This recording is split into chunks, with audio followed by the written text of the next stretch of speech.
Saudara 20 warga negara Indonesia disekap dan mengalami penyiksaan di Myanmar. Mereka diduga jadi korban perdagangan orang.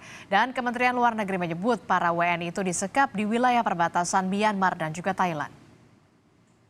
Terkait buat membantu pemulangan kami di sini, karena kami di sini sudah terpuruk. 20 WNI di Myanmar diduga menjadi korban tindak pidana perdagangan orang. Video amatir yang direkam salah satu WNI yang menjadi korban memperlihatkan puluhan WNI meminta bantuan pemerintah Indonesia untuk segera dievakuasi. Mereka mengaku disekap dan dianiaya.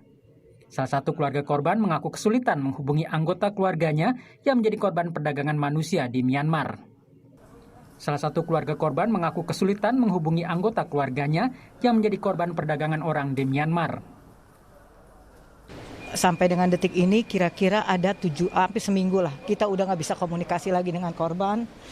Kemungkinan mereka disekap, udah disiksa, ada penyiksaan. Bahkan terakhir kita dapat konfirmasi dari anak-anak yang mana Miyawadi itu perusahaan itu bilang tidak ada bisa yang jemput kalian di sini.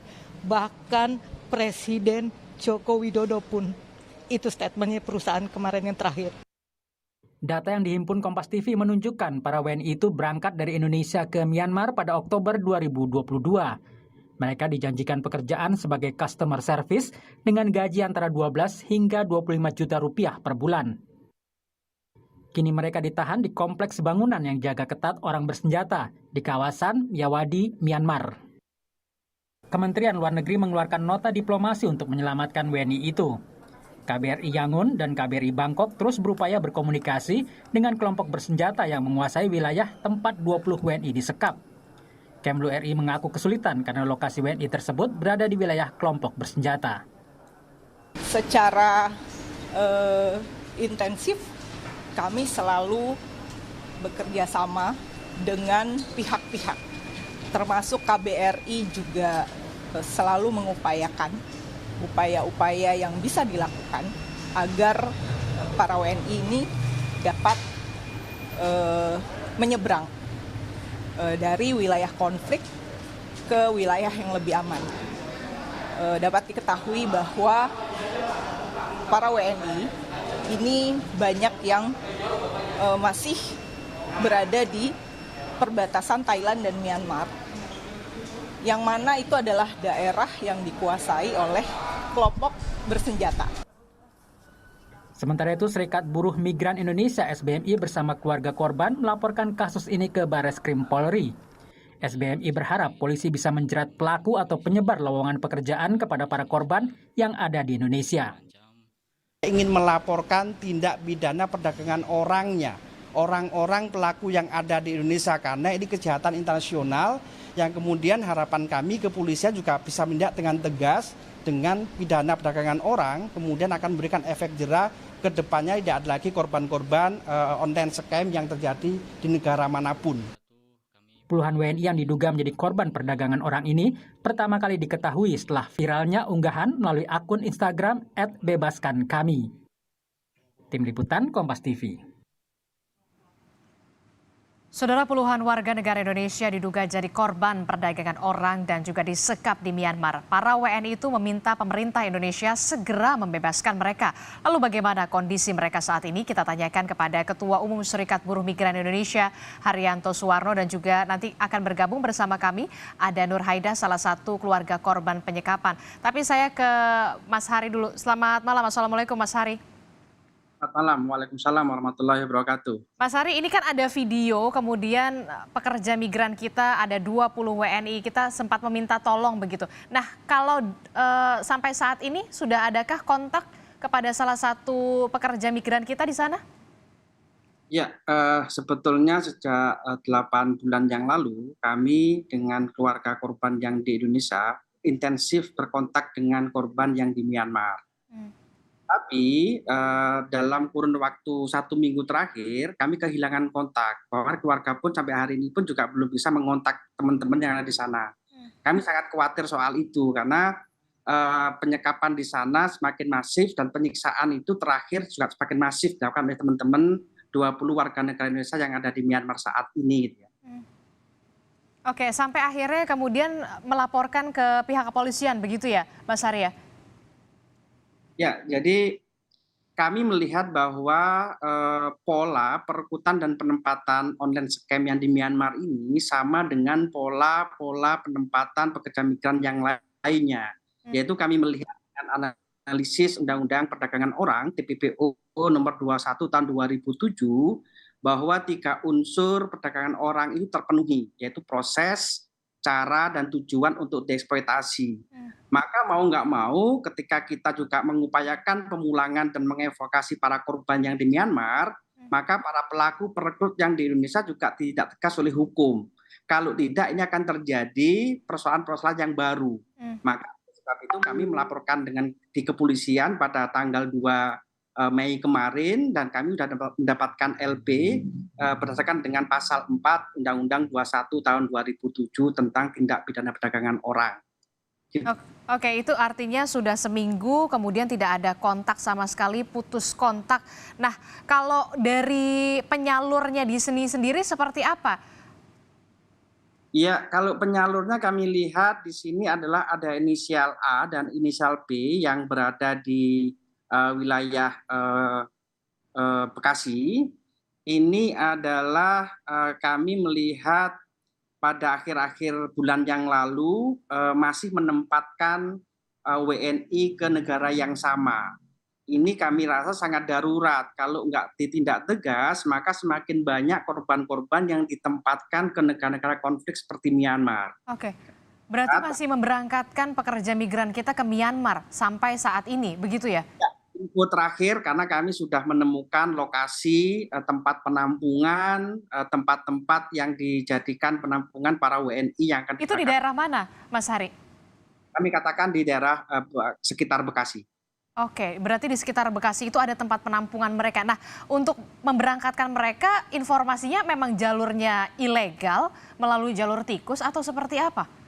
Ya, kalau kita melihat dari kacamata Undang-Undang 18 tahun 2017, teman-teman 20 korban dan yang lainnya ditempatkan secara unprosedural. Mereka ditempatkan secara mandiri tanpa menggunakan visa kerja, masuk ke wilayah Thailand terlebih dahulu, kemudian dimasukkan ke Myanmar.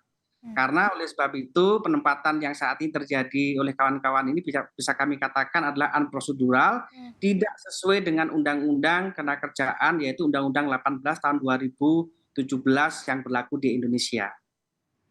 Oke, itu artinya kemudian 20 WNI kita yang berada di Myanmar ini disalurkan melalui secara ilegal begitu ya. Nah, kalau koordinasi sendiri dari Kementerian Luar Negeri dalam hal ini seperti apa? Ya, kami melakukan banyak upaya, salah satunya adalah mendatangi Kementerian Luar Negeri, yaitu Direktorat Perlindungan Warga Negara Indonesia, Komnas HAM, Kepolisian. Kami mencoba untuk menggunakan Undang-Undang 37 tahun 1999 tentang hubungan luar negeri, tentunya di pasal 21 sangat tegas. Perwakilan Republik Indonesia mempunyai kewajiban untuk melakukan evakuasi ke tempat yang aman, bahkan dipulangkan ke negara asal biar negara apabila terjadi konflik, yaitu peperangan saudara, wabah, dan lain sebagainya. Betul. Ya, kami juga sedang berkoordinasi dengan Kemenlu, sedang mengupayakan banyak-banyak upaya, yaitu salah satu yang terakhir sudah mengeluarkan nota diplomatik, tetapi juga ada tantangan-tantangan kalau kami katakan ya kemarin dengan Kemlu mengatakan ada tantangan tersendiri ketika ingin menyelamatkan warga negara yang saat ini disekap di Myanmar. Oke, karena juga kalau tidak salah dari Kemenlu bilang mereka ini lokasinya berdekatan di dekat perbatasan dan kelompok bersenjata begitu ya, Mas Hari ya?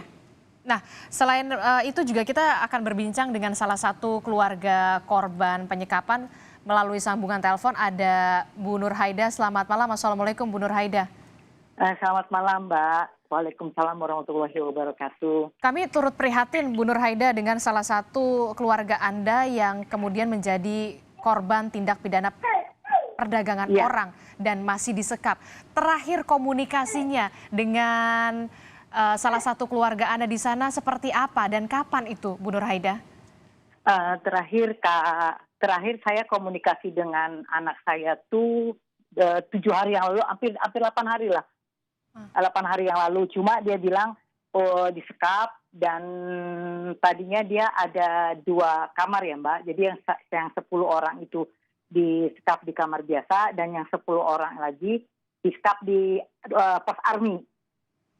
Nah, jadi sekarang posisinya kata dia yang di pos army itu sudah diambil sama pihak perusahaan 3 orang. Tapi sampai dengan detik ini sudah tidak ada kabar lagi posisinya dengan keadaannya seperti apa. Kita udah nggak pernah tahu lagi.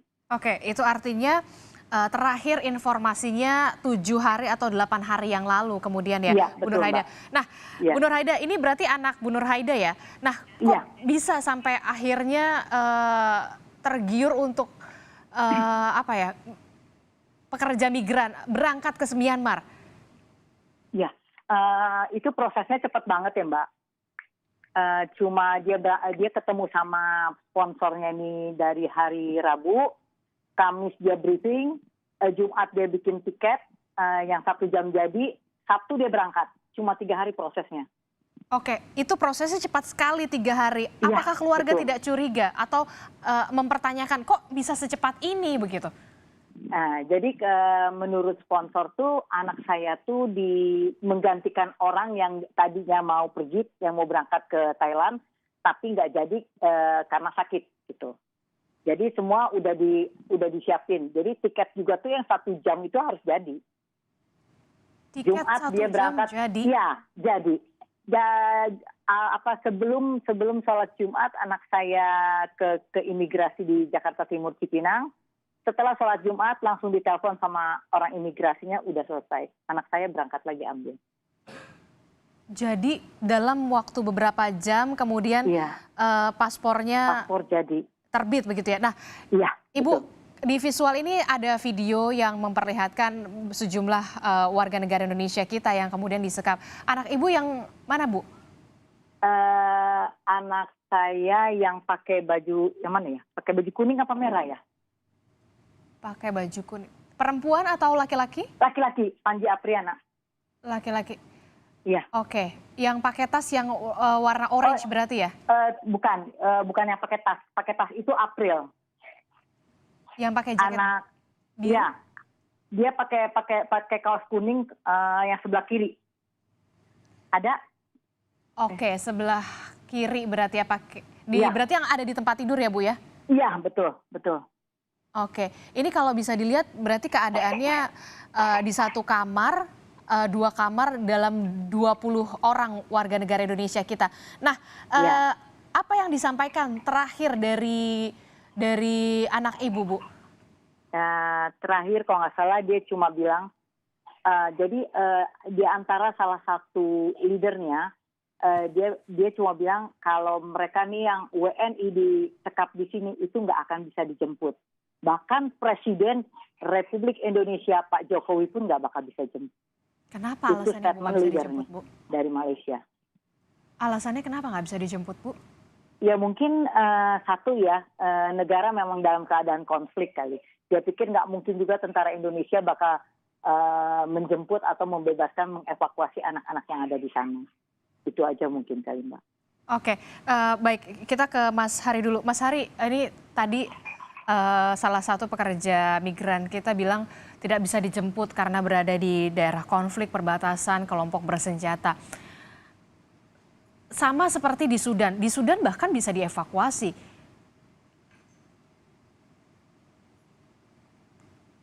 Mas Hari? Ya. Salah terdengar? Ya, tadi keluarga mengatakan bahwa salah satu anaknya ini menjadi korban pekerja TPPO di sana dan tidak bisa dijemput, bahkan sekaliber nantinya di Presiden Jokowi. Nah, kalau apa bedanya begitu? Kan kalau di Sudan juga dalam keadaan konflik begitu. Dan akhirnya mereka dievakuasi. Iya, jadi kalau kita lihat dalam pelindungan warga negara Indonesia, tentunya tidak ada perbedaan dimanapun mereka berada, gitu ya. Pertama kita ambil contoh ketika Ukraina, misalkan, kemudian Suriah, Irak, kemudian yang ada di Sudan, bahkan kemudian ada WNI yang disekap oleh Abu Sayyaf di Filipina pun, itu negara mempunyai kewenangan untuk melakukan penjemputan. Kami juga merasa aneh ketika di Myanmar ini selalu mengatakan bahwa otoritas di Myanmar pun tidak bisa masuk pada daerah konflik yang saat ini diduduki oleh warga negara Indonesia.